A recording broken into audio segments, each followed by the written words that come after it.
Saudara yang kekasih dalam nama Yesus, topik firman Tuhan pada pagi hari yang indah ini yaitu tidak ada yang mustahil bagi orang yang percaya. Memang ada firman Tuhan mengatakan tidak ada yang mustahil bagi Tuhan. Tetapi nanti kita membaca dalam buku Markus pasal 9 ayat 23 yang mengatakan tidak ada yang mustahil bagi orang yang percaya. Biarlah semua kita nanti saudaraku setelah selesai firman Tuhan ini berani juga berkata tidak ada yang mustahil bagi saya yang percaya.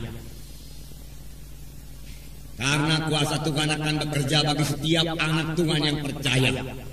Karena kuasa Tuhan akan menjawab setiap anak-anak Tuhan yang memiliki iman. Jadi firman Tuhan ini akan membawa kita kepada kemenangan.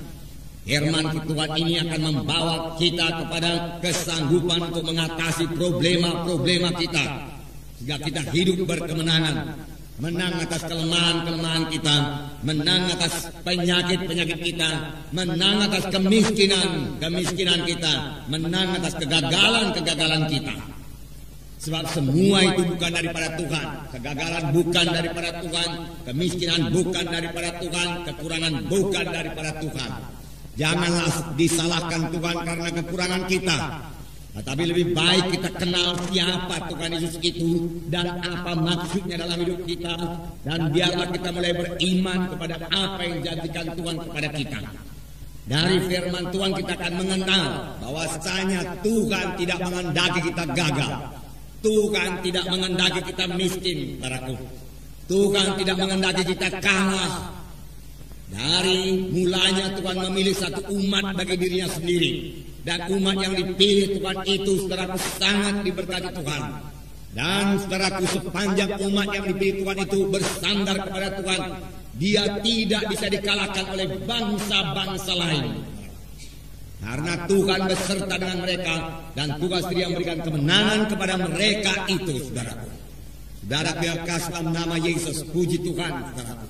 Dan kemenangan juga Pak berlaku bagi kita buat pagi hari yang indah ini saudaraku.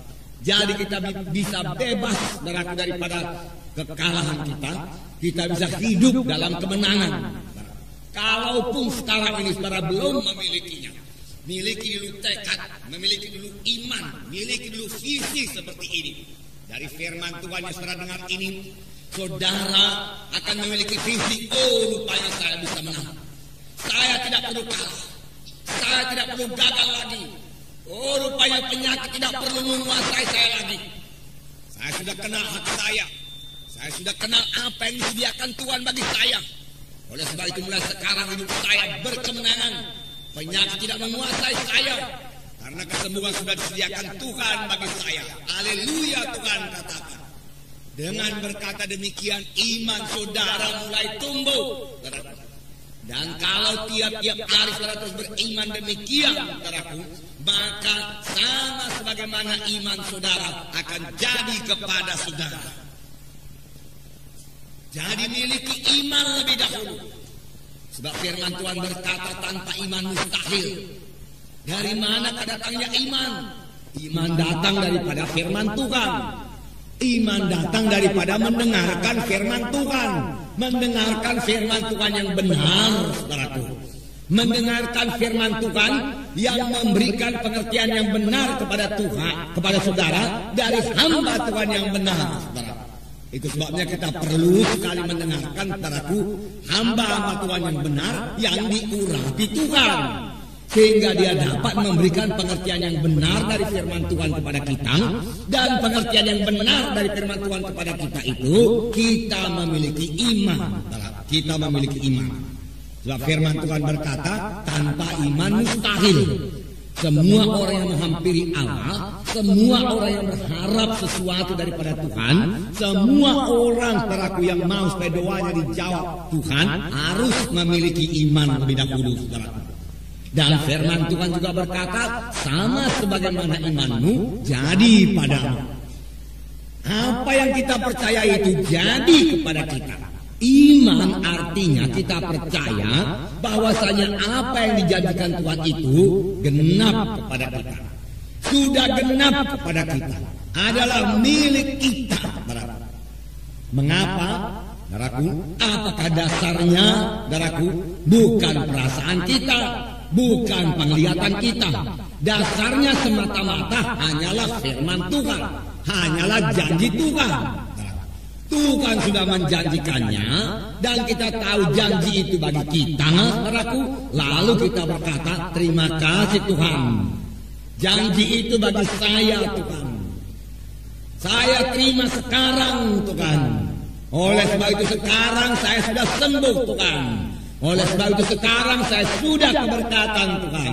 Karena firman-Mu sudah mengatakannya demikian. Walaupun yang dikatakan Tuhan itu belum kita lihat jadi dalam hidup kita, belum kita rasakan di dalam tubuh kita ini.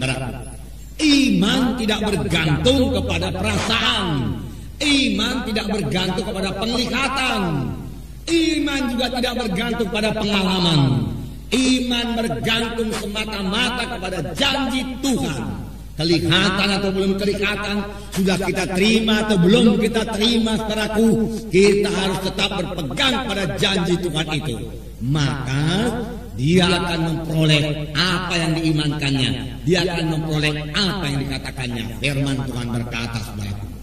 Saudara yang kasih dalam nama Yesus. Jadi kita bisa menang, saudaraku. Jadi kita semua bisa berhasil, saudaraku. Jadi kita semua bisa berbuat perkara yang besar, saudaraku. Jadi nasib kita berubah dalam Tuhan ini. Dan memang mesti berubah, saudaraku. Kita datang kepada Tuhan untuk menerima perubahan ajaib. Kita datang ke gereja ini bukan untuk sekedar menerima sedikit pengertian-pengertian baru daripada firman Tuhan. Bukan yang sekedar begitu saja. Kita datang untuk diubahkan. Kejadian lama lalu, kejadian baru timbul dalam kita. Jadi dalam kita, saudaraku. Hidup baru dalam Tuhan yang lain daripada hidup yang lama, saudaraku. Hidup yang bergantung sepenuhnya kepada Tuhan.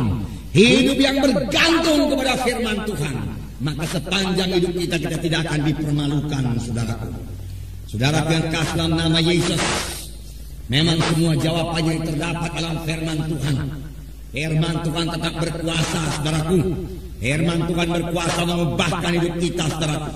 Firman Tuhan yang kita terima, firman Tuhan yang kita dengar tidak pernah kembali dengan kosong, saudaraku. Saudara yang kita dalam nama Yesus. Karena firman Tuhan itu berkuasa. Dalam Ibrani pasal 11 ayat 3 dikatakan bahwa alam semesta ini dijadikan oleh firman Tuhan. Demikianlah berkuasanya firman Tuhan itu. Saya membacakan Ibrani pasal 11 ayat 3. Karena iman kita mengerti bahwa alam semesta telah dijadikan oleh firman Allah, sehingga apa yang kita lihat telah terjadi dari apa yang tidak dapat kita lihat. Dengan iman kita mengerti bahwa alam semesta ini, dunia ini telah dijadikan oleh firman Allah, sehingga apa yang kita lihat telah terjadi dari apa yang tidak dapat kita lihat. Apa yang kita lihat, apa yang kita lihat sekarang ini telah dijadikan Tuhan dari apa yang tidak ada. Bagaimanakah Tuhan menjadikannya? Firman Tuhan berkata, alam semesta ini dengan segala isinya dijadikan Tuhan dengan firman-Nya. Begitulah berkuasanya firman Tuhan itu.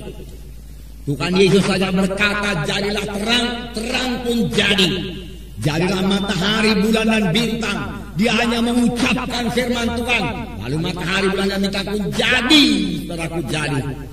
Inilah kuasa firman Tuhan yang diucapkan oleh Tuhan. Dan kuasa firman Tuhan yang kita ucapkan juga, saudaraku, tetap berkuasa, saudaraku.